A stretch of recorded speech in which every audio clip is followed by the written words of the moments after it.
Welcome back to HFY Soundscape, the best channel for HFY sci-fi tales.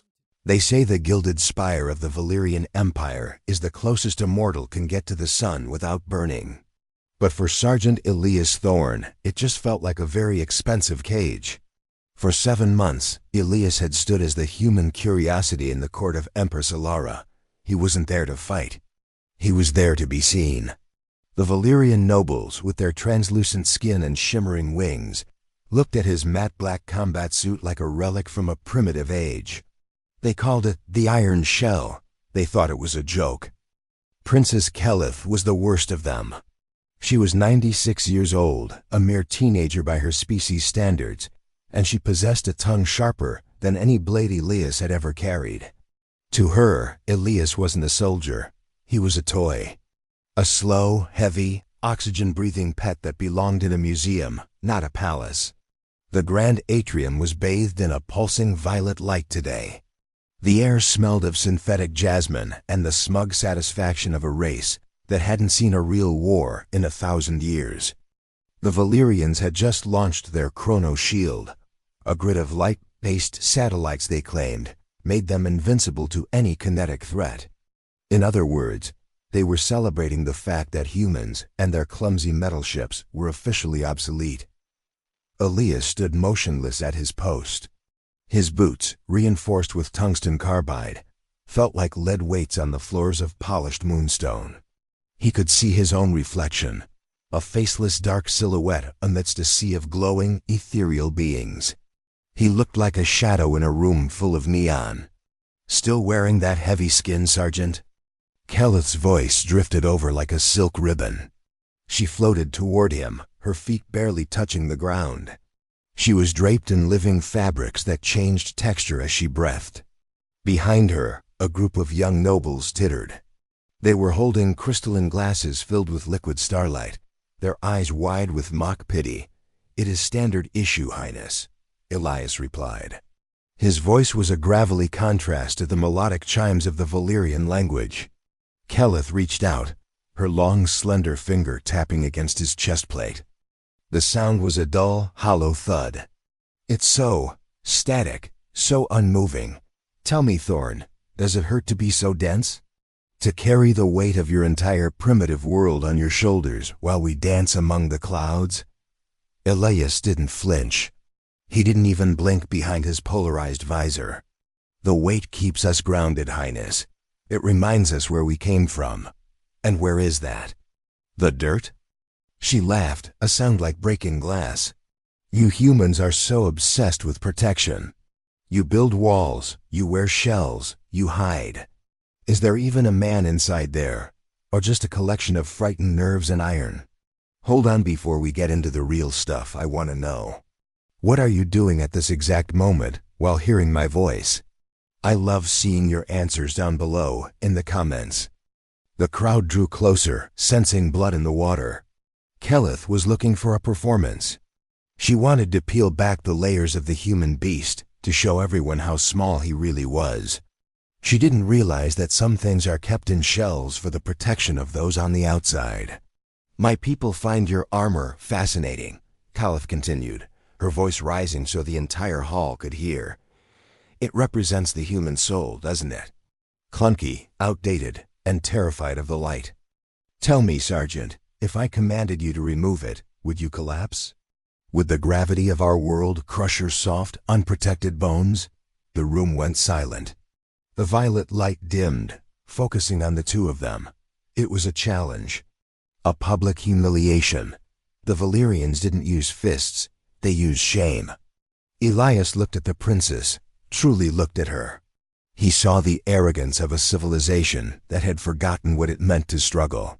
He saw a girl playing with a grenade, thinking it was a ball of yarn. "You want to see what's under the armor, Highness?" Elias asked.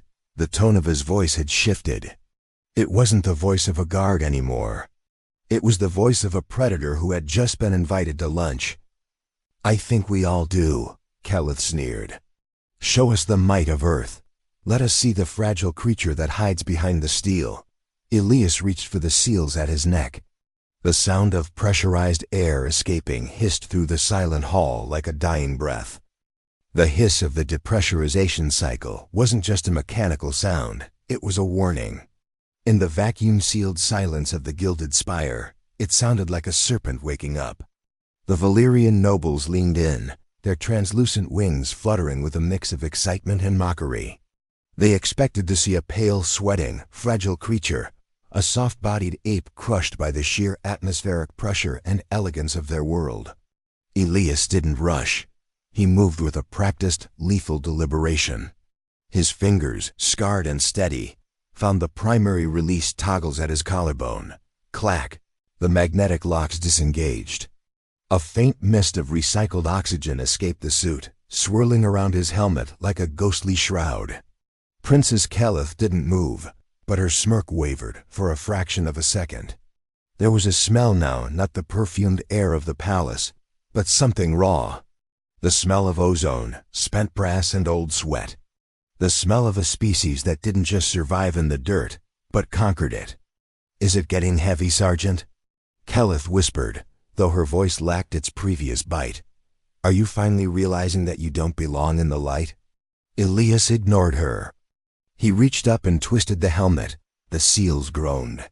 With a final metallic thud, he lifted the heavy composite bucket from his head. The first thing they noticed wasn't his face. It was his eyes. They weren't the glowing, soft orbs of the Valerians. They were deep-set, hooded, and sharp, the eyes of a creature evolved to track movement across a savanna, to spot a flicker of life in a dark forest. They were the eyes of a hunter. And right now, they were locked onto the princess with a terrifying intensity. He shook out his hair, short-cropped and damp. A jagged scar ran from his temple down to his jawline, a souvenir from a kinetic blast that would have vaporized a Valerian. He looked at Kaelith, and for the first time in 90 years, the princess felt a cold shiver crawl up her spine. It wasn't fear of a weapon. It was fear of the man. "You asked if there was a man inside, Highness," Elias said. His voice was deeper now, stripped of the suit's modulation. It vibrated in the chests of the nearby courtiers. "But you're looking at the wrong part of the machine." He reached for the chest plate release. This was the heavy lifting. The iron shell was a masterpiece of Terran engineering, designed to keep a human functioning in high-G environments, through radiation storms and amidst shrapnel. As the chest piece fell away, hitting the moonstone floor with a bone-jarring boom, the crowd gasped. Beneath the armor, Elias wasn't wearing fine silks. He was wearing a thin, sweat-wicking compression layer that mapped out a physique built by gravity that would have snapped a Valerian's hollow bones. His shoulders were broad, his neck thick with corded muscle. But it was the ink that caught their attention. Tattoos snaked up his arms, dates, coordinates, and names. The names of the fallen, a history of human resilience written in skin. "You see this armor as a shield, Princess," Elias said, stepping out of the leg greaves. He stood a full head taller than her now, his bare feet gripping the polished floor. "You think we wear it because we're afraid of the world. But on Earth, we don't wear armor to keep the world out." He took a step toward her. Just one, but it was enough to make the princess stumble back, her wings buzzing in a frantic, instinctive retreat. The fragile human moved with a grace that was heavy, purposeful, and frighteningly fast. "We wear it to keep the world safe from us," Elias finished. He didn't look at the Empress. He didn't look at the guards who were now hesitantly reaching for their light staves. He looked at his discarded gear, the millions of credits worth of technology that he had just shed like a dead skin. Then he turned his back on the princess. He didn't bow. He didn't ask for permission. He simply started walking toward the massive observation deck that overlooked the Valerian capital. "Where are you going?" Kaelith cried out, her voice cracking. "The ceremony isn't over. You are a guest of the Empire. You cannot just leave your post." Elias stopped at the edge of the balcony. The wind of the high-altitude city whipped at his thin shirt, revealing the sheer scale of the man beneath. He looked out at their invincible satellite grid, the chrono shield that glowed like a grid of pearls in the sky. "The post was for a guard," Elias said, over his shoulder. "And you just convinced me that you don't need one. You have your shields. You have your perfection. You have your jokes." He reached into a small pouch on his belt, the only piece of gear he hadn't dropped, and pulled out a small, unassuming remote. "But you've forgotten one thing about humans, Princess," he said, his thumb hovering over a dark button. "We don't like being teased." The tension in the room was so thick it felt like it might spontaneously combust. Every Valerian held their breath. Was this a threat? Was he going to attack the princess? Elias didn't press the button. Not yet. He just smiled a grim, toothy grin that didn't reach his eyes. "You wanted to see the real me," he whispered. "Now, I think it's time you see the real Earth." The silence that followed Elias's words was heavy, suffocating even the hum of the palace's climate processors. Princess Kaelith stood frozen, her translucent wings vibrating at a frequency that betrayed her terror. For the first time in her long sheltered life, she wasn't looking at a subordinate. She was looking at a predator who had just finished playing along with the prey's games. Elias held the small, black remote between two calloused fingers.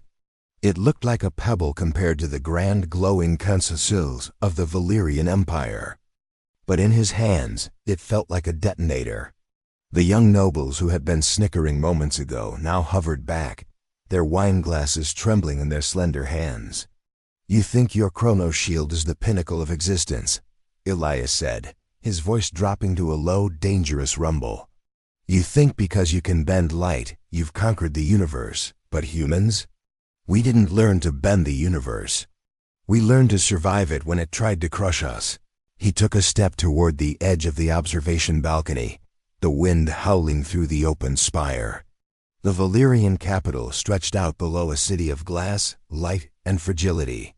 It was beautiful, yes, but it was a house of cards waiting for a breeze. "Wait!" Kaelith's voice was no longer a command. It was a plea.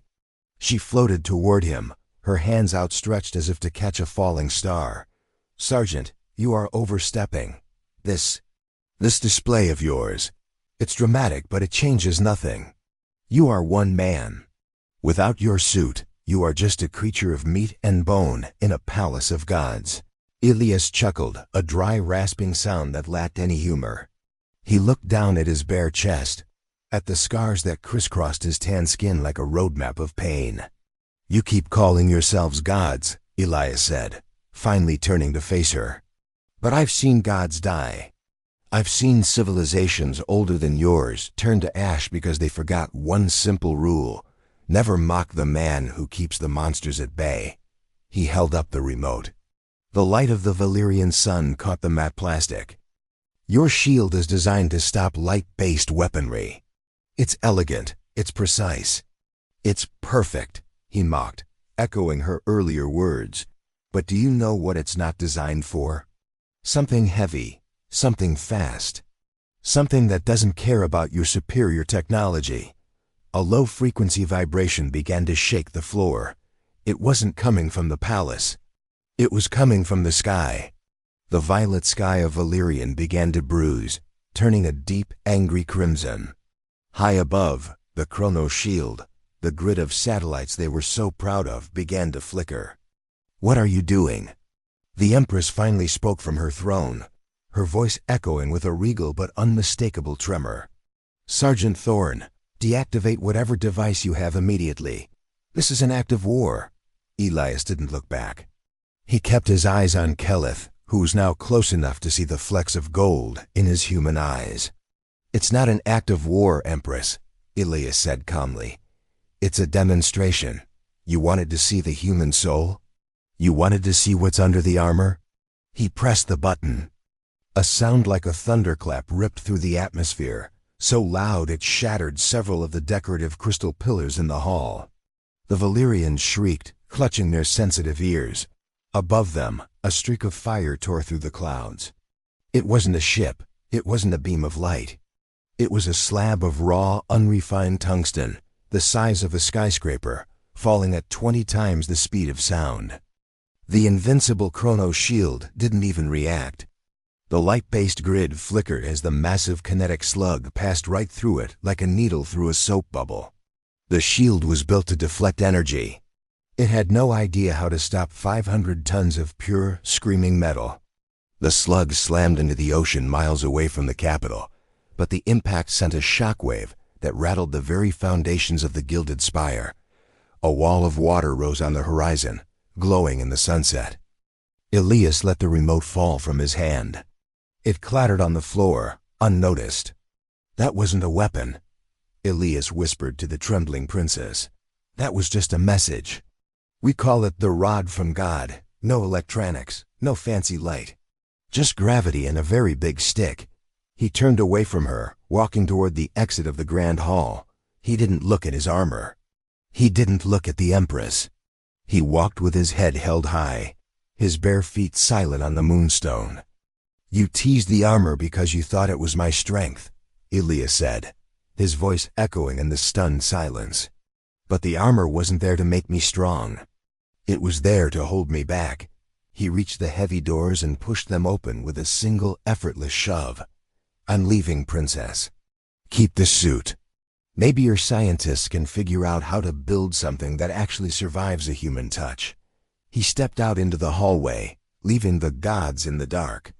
But as he turned the corner, a new sound began, the sound of heavy, rhythmic footsteps that didn't belong to him. The rhythmic thud of those footsteps wasn't the sound of a single man. It was the sound of a coordinated unit. As Elias stepped into the corridor, he was met by 4 other humans, the rest of the symbolic security detail. But they weren't standing at attention anymore. They were stripping off their ceremonial overlays, throwing the gold-leafed capes of the Valerion court onto the floor like rags. "Sir," one of them said, a tall woman named Corporal Sarah Vance. She didn't look at his bare chest with surprise. She looked at him with the grim understanding of a soldier who had been waiting for the order. "The kinetic impact has localized their sensor grid. They're blind for the next 90 seconds. Elias didn't stop walking. "Status on the transport?" "The vagabond is decloaking in the upper atmosphere," Vance replied, her voice crisp. "But the Valerian atmospheric stabilizers are trying to lock onto her hull. If we don't disable the spire's tractor beam, we're not going anywhere." Back in the Grand Hall, the silence had finally broken. It was replaced by the frantic melodic shouting of Valerian officers. Princess Kaelith stood by the balcony, her eyes wide as she watched the mushroom cloud of steam and sea spray rise from the distant ocean. The perfect shield was still hummed, untouched and utterly useless against the hunk of metal Elias had dropped. He attacked us," a noble shrieked, his wings fluttering so hard they shed shimmering scales. "The human monster attacked the Empire." "He didn't attack us," Kaelith whispered, her voice trembling. She looked at the heavy, black armor Elias had left behind on the floor. It looked like the shed skin of a dragon. "He showed us that our walls don't exist. He walked out of his cage because he realized we couldn't even lock the door." Suddenly, the lights in the palace flickered. The soft violet glow was replaced by a harsh throbbing red. An alarm began to chime, a sound the Valerian hadn't heard in 3 centuries. "Intruder alert," the palace AI sang in its beautiful, haunting voice. "Human elements are moving toward the primary power core. Lethal force authorized." Elias heard the AI's announcement and didn't even break his stride. He reached a heavy bulkhead door and didn't look for a keycard. He simply braced his shoulder against it. With a grunt of exertion that made the veins in his neck pop, the reinforced metal groaned. The hydraulics hissed in protest, but the human's raw, gravity-forged strength won. The door warped and slid open. "Lethal force," Elias muttered, a dark glint in his eye. "They still don't get it." They reached the central elevator shaft, a vertical tube of shimmering energy. Usually, it required a Valerian genetic signature to operate. Elias didn't bother with the interface. He looked at Vance. "Thermal charge?" he asked. "Ready, sir," she said, handing him a small glowing disk. Elias slapped the charge onto the base of the energy emitter. "They think we're fragile because we're soft." They think we're slow because we're heavy. He triggered the charge. The energy field collapsed into a shower of white sparks. Let's show them what happens when the weight starts falling, Elias said. He grabbed the emergency cable, a thick braided wire meant for maintenance, and leaped into the dark shaft. The other four followed without hesitation. They weren't flying like the Valerians, they were falling. Controlled, purposeful, and terrifyingly fast. Below them, the Valerian peacekeepers were rallying. They were beautiful soldiers, dressed in armor made of hardened light, carrying rifles that fired concentrated heat. They looked like angels. But as Elias plummeted toward them from the darkness above, his face set in a mask of cold fury.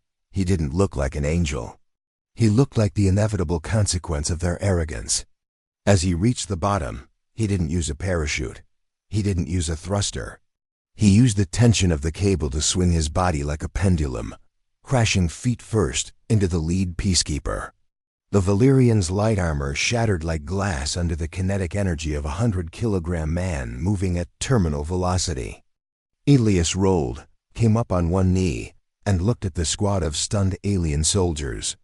He was half-naked, unarmed, and surrounded. But as the peacekeepers leveled their rifles, they saw something that stopped their fingers on the triggers. Behind Elias, the other four humans landed, hitting the floor with the same bone-crushing impact. They didn't look afraid. They looked bored. "You have two choices," Elias said, the red emergency lights painting him in the color of blood. "You can try to shoot us and find out why we spent 5,000 years perfecting the art of killing things. Or you can step aside and let us go home." The lead peacekeeper, his visor cracked, hissed in their melodic tongue, "You are animals. You are nothing without your tools." Elias took a step forward, the heat of the alien rifles shimmering against his skin. "Then let's see how an animal fights," he whispered. The peacekeeper didn't wait for another word.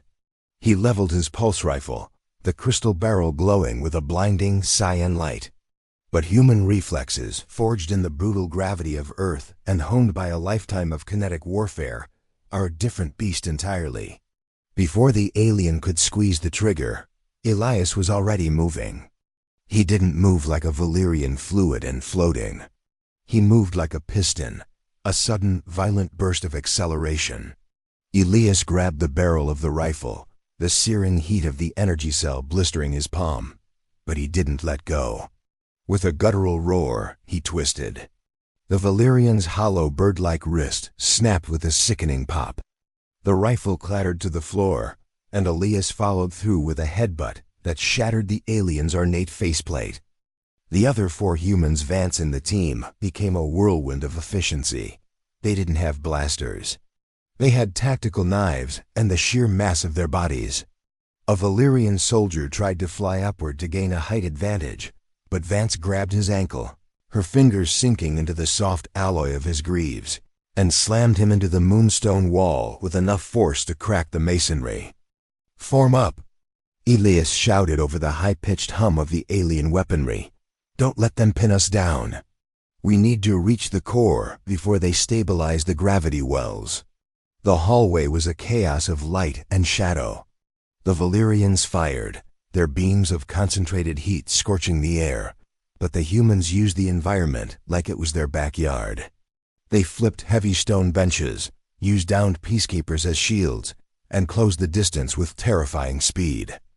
One peacekeeper, his wings vibrating in a panicked blur, managed to tag Elias in the shoulder with a glancing shot. The skin blackened instantly, the smell of charred flesh filling the corridor. Elias didn't scream. He didn't even slow down.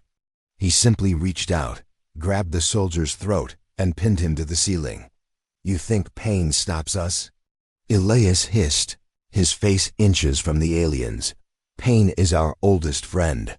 He dropped the soldier and signaled for his team to move. They reached the massive, circular doors of the primary power core. This was the heart of the gilded spire, the engine that kept the palace floating, the shields humming, and the city's ego inflated. "Vance, the override!" Elias barked. Vance stepped forward, pulling a jagged metallic device from her belt. It was a leech, a crude, human-made hacking tool designed to overwhelm sophisticated systems with a flood of chaotic data. She slammed it into the control panel. The palace AI screamed. The melodic voice became a distorted screech as the human virus tore through its elegant architecture. "Warning," the AI sputtered. "Power core instability detected. Gravity stabilization failing in Sector 4.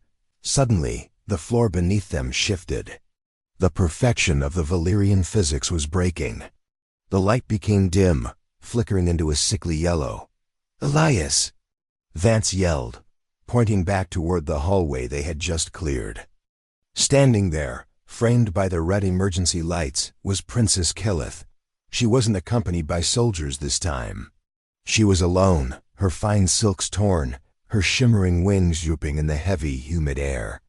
In her hand, she held a small, elegant sidearm, a ceremonial blaster encrusted with jewels. She was shaking, not just her hand but her entire body. "Why?" she whispered, her voice barely audible over the sirens. "Why do this? You've destroyed everything. Our shield, our peace, our dignity. Was the teasing truly worth this much destruction?" Elias stepped away from the door, his bare, scarred chest heaving. He looked at the princess, then at the smoking burn on his shoulder. "It wasn't about the teasing, Kaelith," Elias said, his voice surprisingly soft. "It was about the lie. You told your people we were small. You told them we were weak so you could feel safe in your high tower. But as long as you believe that lie, you're in danger." "Danger from what?" she cried out. "From you?" Elias looked at the ceiling, his eyes tracing the invisible lines of the stars beyond the spire. "The universe doesn't care about your poetry or your light shows," he said. "There are things out there that don't talk, things that only eat. And when they come, your invincible shield won't even slow them down. I didn't come here to guard you, princess. I came here to see if you were worth saving." He took a step toward her. She raised the blaster, her finger tightening on the trigger. "And?" she asked, her voice cracking. "Are we?" Elias looked her dead in the eye. The silence stretched, more dangerous than the alarms. "Not yet," Elias said.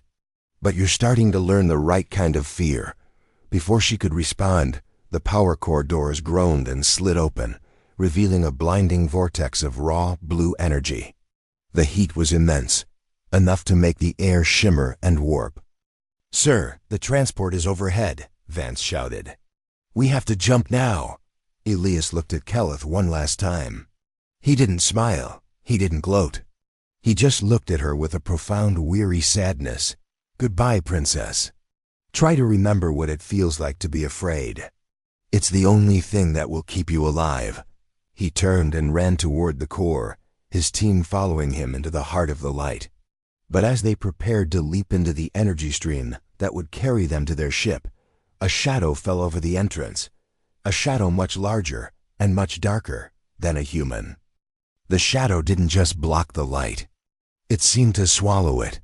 Standing at the threshold of the power core was a Valerian, exalted, one of the ancient biological juggernauts the Empire kept in stasis for the end of days. It stood nearly 10 feet tall, its skin not translucent like the princess's, but plated in a biological chitin that glowed with a cold, sickly mercury light. It didn't have wings. It had 4 massive, multi-jointed arms, each ending in claws that could rend starship hull plating. "The Guardian," Kaelith whispered, dropping her ceremonial blaster. The weapon clattered uselessly away. "Elias, stop. You can't." "No one survives an exalted." The creature didn't speak. It didn't need to. It let out a sound like 2 tectonic plates grinding together, a subsonic growl that vibrated in the human's teeth. With a movement too fast for its size, it swept one of its lower arms across the floor. The moonstone shattered like dry glass, sending a spray of shrapnel toward Elias and his team. "Vance, get the team into the energy stream." "Now," Elias roared, throwing himself in front of the debris. "Not without you, boss," Vance shouted back, pulling a combat knife. "That's an order, Corporal. Go." Elias didn't wait for her to argue. He lunged forward. Without his armor, Elias looked like a gnat attacking a mountain. He was half naked, bleeding from the burn on his shoulder, and facing a biological tank. But he had one thing the Exalted lacked: the desperate, lateral thinking of a species that had spent its entire history fighting things bigger than itself. The Exalted swung a massive fist downward. Elias didn't try to block it. He would have been turned into a red smear. Instead, he dived into the creature's reach, sliding between its pillar-like legs. As he passed under, he reached up and drove his thumbs into the soft glowing tissue behind the creature's knee joint. The Exalted let out a shrill, metallic shriek. It buckled, its massive weight causing the floor to groan. "Elias, move!" Vance's voice echoed from the core entrance. She and the others were hovering at the edge of the blue vortex, the transport's extraction beam finally locking onto their signals. The Exalted recovered with terrifying speed. It spun, its forearms whipping through the air like scythes. One claw caught Elias across the ribs, sending him flying 30 feet across the chamber. He hit the wall with a sickening thud and slumped to the ground. "No!" Kaelith screamed, taking an instinctive step toward him, then stopping as the Exalted turned its cold, multifaceted eyes on her. It didn't recognize royalty. It only recognized the command to eliminate intruders. Elias coughed, blood spattering the white floor. He tried to stand, but his legs felt like jelly. His vision was swimming in a sea of red. He looked up and saw the creature looming over him, its claws dripping with his own blood.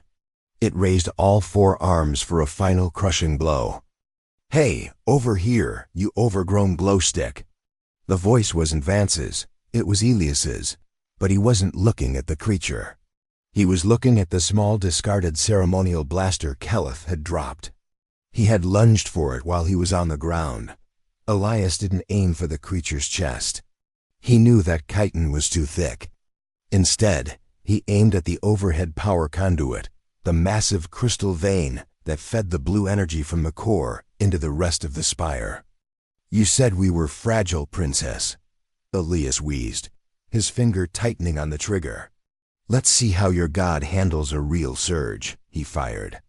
The jewel-encrusted blaster emitted a thin, decorative beam of light, hardly enough to hurt a person. But it was enough to crack the unstable, overstressed crystal conduit. The blue energy inside didn't just leak. It exploded outward in a jagged bolt of pure, raw power. The energy hit the Exalted squarely in the back. The creature was built to channel power, but not this much, and not this fast. Its biological armor began to glow white-hot. It screamed, a sound that tore through the air, as its own internal systems began to overload. In the chaos of the discharge, the palace's gravity failed completely. Everything began to float: the rubble, the princess, the dying guardian, and Elias. Elias used the momentum of the blast to kick off the wall, propelling himself toward the core where his team was waiting. He floated past Kaelith, who was drifting helplessly in the air, her eyes wide with terror. For a split second, their eyes met. Elias reached out and grabbed a decorative tapestry hanging from the ceiling. He used it to swing himself toward her, catching her hand. "Hold on!" He yelled over the roar of the collapsing conduit. He didn't pull her with him. He flung her toward the emergency shelter, a reinforced alcove designed to survive a total spire collapse. "Live, Kaelith!" Elias shouted as the blue light of the core began to consume the room. "Live and tell them the truth." The extraction beam finally slammed into Elias, yanking him upward into the vortex, just as the primary power core went critical. The last thing he saw was the gilded spire beginning to tilt, its foundations shattered, falling toward the world below. The extraction beam didn't feel like a rescue. It felt like being pulled through a straw at the speed of sound. Elias felt his skin stretch and his lungs compress as the vagabond hauled him into its cargo bay. He hit the deck plating with a heavy, wet thud, the metallic tang of human ship air filling his senses. It was cold, recycled, and beautiful. "Get him to the med bay." Vance's voice barked, but Elias was already pushing himself up. His ribs screamed in protest, and the gash across his chest was a jagged line of fire. "Negative," Elias gasped, spitting a mouthful of blood onto the floor. "Get to the cockpit, now. That spire is coming down, and the shockwave is going to flatten anything within 50 miles. The vagabond was a scarred, blocky contrast to the Valerian elegance. It was a predator of the void, built for utility and survival. As the engines roared to life, the ship banked hard, its inertial dampeners groaning under the strain. On the main view screen, the gilded spire, the jewel of the Empire, was no longer standing tall. It was leaning. The base of the tower, shattered by the kinetic slug and the core overload, was crumbling into the sea. The bioluminescent panels that once glowed with satisfied greens were now strobing a frantic dying red. It looked like a falling star, trailing smoke and debris across the twilight sky. "Sir," Vance whispered, looking at the sensor readouts. "The Valerian fleet, they aren't retreating. They're launching everything." Elias leaned over the console, his bare chest glistening with sweat and blood. On the radar, hundreds of small, needle-like signatures were rising from the surface. The Valerian interceptors. They were fragile, yes, but there were thousands of them, and they were fueled by the absolute shock of seeing their capital fall. "They think we're fleeing," Elias said, his voice a low, dangerous growl. "They think this was a hit and run. Wasn't it?" Vance asked, her hands flying over the weapons systems. "No," Elias said. He looked at the comms array. "Open a planet-wide broadcast. All frequencies. Use the Valerian Royal Bypass Code 1, borrowed from the Princess's terminal." "Sir, that will give away our exact position," Vance warned. "Do it. I want them to see us." The screen flickered, and Elias stood before the camera. He looked like a nightmare half-naked, covered in the blood of their God Guardian, and standing in a room made of cold, hard steel. "People of Valerian," Elias began, his voice echoing in every home, every ship, and every temple on the planet. "For 7 months, you watched me stand in your halls. You laughed at my armor.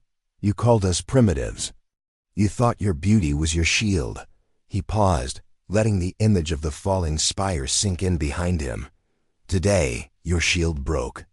Not because we are stronger, but because you forgot that the universe doesn't care about your art.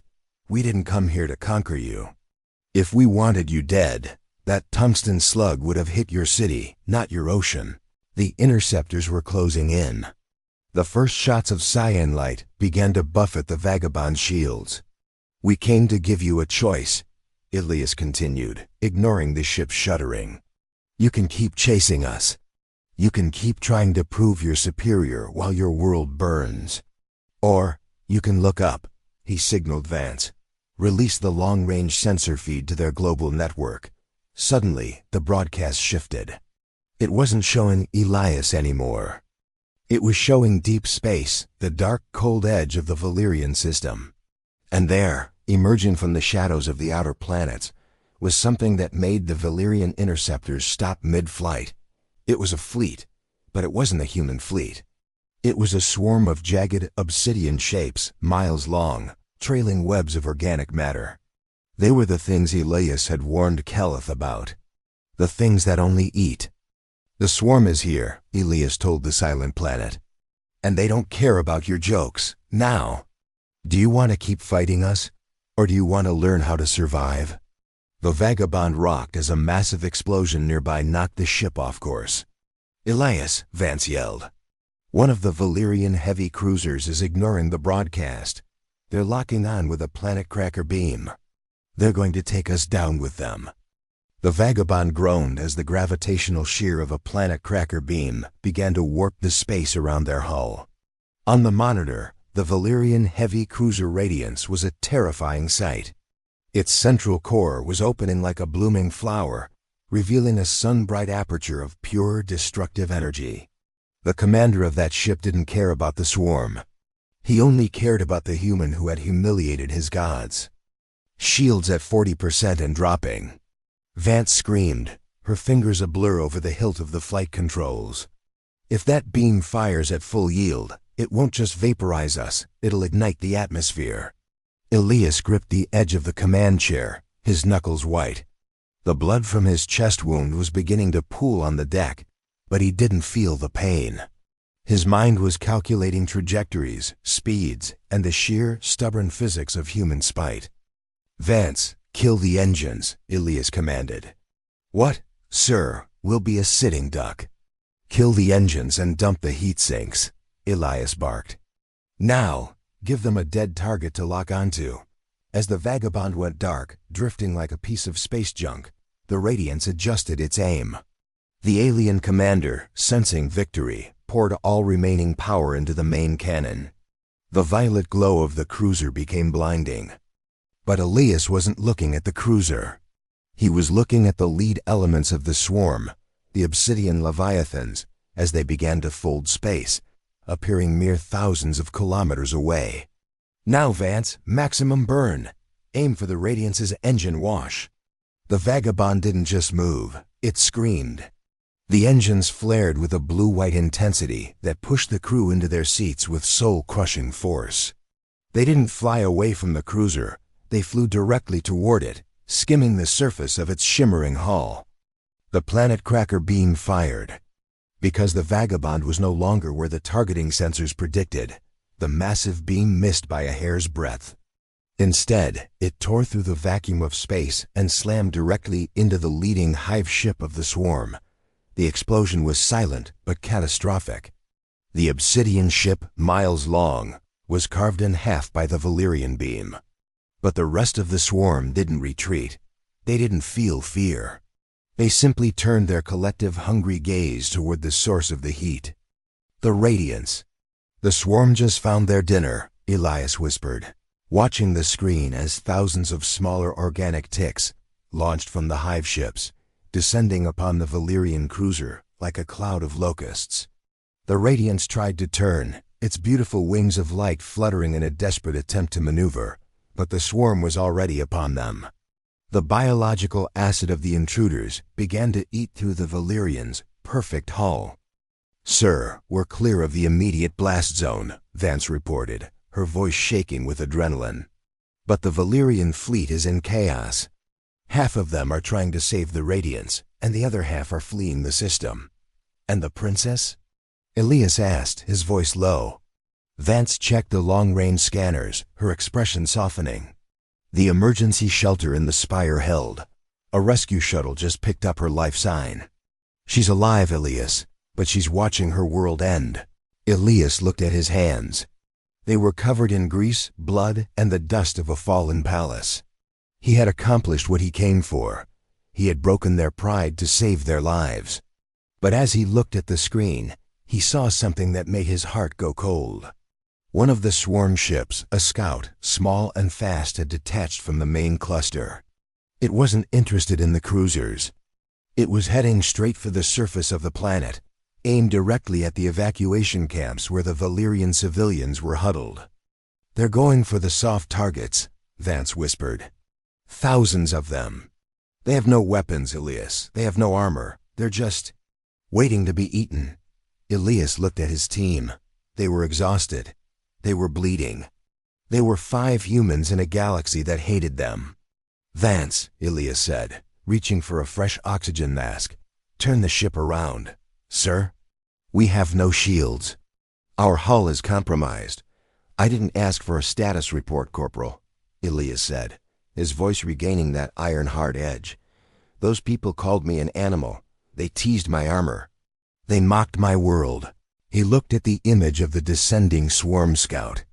"But on Earth, we have one more rule. No one touches our toys but us." The Vagabond flipped on its axis, its engines glowing with a renewed, vengeful fire as it dove back into the atmosphere of the planet it had just tried to escape. The Vagabond shrieked as it re-entered the atmosphere, the hull glowing a violet orange. Inside the cockpit, the temperature was skyrocketing. Elias stood behind Vance, one hand gripping the back of her seat while the other held a field dressing against his bleeding side. On the viewport, The swarm scout was a jagged black needle cutting through the clouds, heading directly for the sunken gardens, the valley where thousands of Valerian refugees had been ferried after the spire's fall. Intercept in 30 seconds. Vance yelled over the roar of the wind shearing against the compromised hull. But Elias, we don't have enough ordnance to crack that scout's shell. Our kinetic cannons are dry. Elias looked at the sensor display. The swarm scout was unfolding its landing mandibles, preparing to vent thousands of flesh-eating parasites onto the terrified crowd below. He could see them on the zoom lens, the Valerian civilians huddled together, their shimmering wings reflecting the fire in the sky. Among them, a familiar signature, the princess's royal beacon. Kaelith was there. "We don't need cannons," Elias said, his voice terrifyingly calm. "Vance, remember what I said about the armor? About how it's there to keep the world safe from us." "Yeah, I lied." "It's also there to turn a man into a bullet." Elias turned and ran toward the cargo bay. "Transfer all remaining fuel to the forward thrusters. On my mark, I want you to vent the atmosphere in the bay. Use the pressure differential to catapult me out." "Elias, you don't have a suit," Vance screamed through the comms. "You'll freeze or burn, or just, you'll be a smear on their hull." Elias reached the pile of discarded gear. He didn't put on the full iron shell, there wasn't time. Instead, he grabbed the most important piece, the jet-assisted breach pack. He strapped the heavy, thruster-laden frame directly onto his bare, scarred back. He grabbed the magnetic thermal charge in each hand and braced his feet against the cargo ramp. "I'm a human, Vance," Elias whispered, the wind howling as the ramp began to lower. "We're made of stardust and spite. Now, drop me." The bay doors blew open. The vacuum of the high-speed descent sucked the air out of Elias's lungs, but he didn't fight it. He stepped into the abyss. He was falling through the Valerian sky at Mach 3, a half-naked man strapped to a rocket. Below him, the swarm scout loomed like a nightmare. Elias ignited the breach pack. The sudden acceleration nearly snapped his spine, but he steered himself with raw, agonizing physical strength. He hit the swarm scout not with a bang, but with a crunch. His boots, reinforced with the only armor he had left, slammed into the organic chitin. He didn't bounce off. He used the magnetic charges to anchor himself to the creature's back. The scout writhed, sensing the parasite on its skin. It spiraled, trying to shake him off, the G-force threatening to tear Elias's limbs from their sockets. Through the red haze of his vision, Elias saw the ground rushing up, the sunken gardens, and the thousands of eyes looking up at the falling star. He crawled forward, his fingernails tearing as he clawed through the swarm's sensory stalks. He reached the primary respiratory vent, the scout's weakest point. "Tease this," Elias hissed, his lungs burning, his skin frostbitten and scorched. He jammed both thermal charges into the vent and triggered the 5-second delay. He didn't have a parachute. He didn't have a plan. He just had the momentum. Elias kicked off the scout just as the charges detonated. The explosion was a beautiful localized sun that turned the black scout into a shower of charred scales. Elias fell. The wind stripped the heat from his body. He watched the fragments of the swarm ship drift away, the threat neutralized. He saw the Valerian refugees scatter, then stop, realization dawning on them. The human hadn't left. The human had come back to die for them. As the trees of the sunken gardens rushed up to meet him, Elias closed his eyes. He thought of the heavy boots, the tasteless food, and the princess's laughter. At least, he thought, they'll remember the man inside the armor. Then, a sudden soft resistance caught him. It wasn't the ground. It was a shimmering violet net of light. The violet net hummed with a melodic resonance, pulsating as it absorbed the terminal velocity of Elias's fall. It wasn't the cold, hard force of human technology. It was the combined effort of 100 Valerian survivors. Below, Elias could see Princess Kaelith, her hands raised to the sky, her face streaked with soot and tears, leading a circle of commoners who had linked their bioenergetic fields to catch the man who had just saved their lives. They lowered him gently onto the soft blue grass of the sunken gardens. Elias lay still for a moment, his chest heaving, the skin of his torso a map of burns, frostbite, and deep bruises. The silence of the gardens was absolute, broken only by the distant, muffled thuds of the war raging in the upper atmosphere. The Valerians didn't cheer, they didn't shout. They simply stood in a wide, reverent circle, looking at the broken, half-naked human. Princess Kaelith stepped forward. She didn't float this time. She walked, her feet hitting the soil, grounding herself in the reality of the dirt. She knelt beside him, her shimmering wings shielding him from the wind. "You stayed," she whispered, her voice trembling. "After everything we said, after how we treated you. You threw yourself into the fire for us. Why?" Elias opened his eyes, coughing up a bit of gray dust. He looked at the princess, then at the crowd of aliens who no longer looked like gods, but like people frightened, resilient, and very much alive. "Because," Elias wheezed, a faint, tired smirk touching his lips, "it's easy to be a hero when everyone loves you. It's a lot more human to be one when they don't." He sat up with a groan, refusing Kaelith's hand as he stabilized himself. In the distance, the vagabond descended, its landing thrusters scorching the grass as it touched down nearby. Vance and the team sprinted out, but they stopped when they saw the scene. They saw the Valerian people bowing not to an empress, but to a sergeant of Earth. "The swarm is retreating from the inner atmosphere," Vance called out, her voice filled with a new kind of respect. "Your demonstration gave the Valerian fleet enough time to regroup. They're holding the line, Elias. They're actually fighting back." Elias stood up, his legs shaky but holding. He looked at Kaelith. She reached into the folds of her torn gown and pulled out a small metallic object. It was the nameplate from his discarded armor, the one she had teased him about earlier. "You left this," she said, pressing the cold steel into his palm. I think I understand now. The armor isn't what makes you a soldier. It's the choice to put it back on." Elias closed his hand over the metal. "The galaxy is a dark place, Kaelith. My people have been in the dark for a long time. If you want to survive the night, you'd better start getting used to the weight of the steel." He turned toward the vagabond, his silhouette framed by the rising sun of Valerian, a sun that was shining on a very different empire today.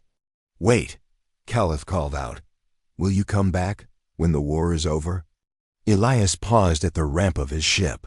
He looked back at the ruins of the gilded spire, then at the princess who had finally learned to walk on the ground.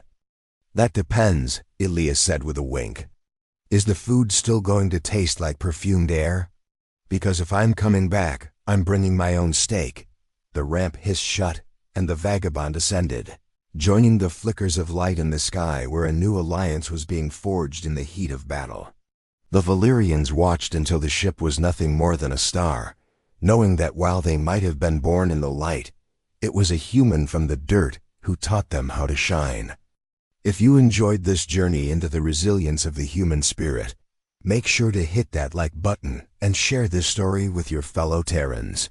If you want more tales of humanity showing the galaxy what we're really made of, subscribe to HFY Soundscape and turn on those notifications. We've got plenty more stories where the primitives turn the tide. What would you have done if you were in Elias's boots? Let me know in the comments below.